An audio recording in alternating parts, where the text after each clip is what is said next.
Sudah hampir 2 bulan pilot Susi Air Kapten Philip Mark Mertens jadi sandera kelompok kriminal bersenjata pimpinan Egyanus Kogoya. Selama itu pula aparat gabungan yang bertugas melakukan operasi pembebasan terus bekerja. Meski sampai saat ini masih belum berhasil menyelamatkan Kapten Philip, Panglima TNI Laksamana Yudo Margono optimis bisa mengeluarkan warga Selandia Baru itu dari kungkungan KKB.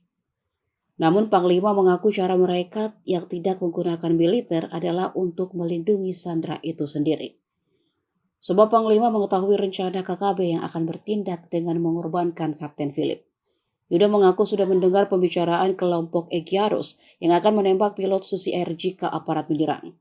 Rencana KKB, ketika pilot Susi Air ditembak, mereka akan menuduh hal itu dilakukan oleh TNI. Dia menjelaskan pembebasan dengan cara operasi militer juga mengancam keselamatan masyarakat. Karena itu, Yudo tidak menginginkan hal tersebut terjadi.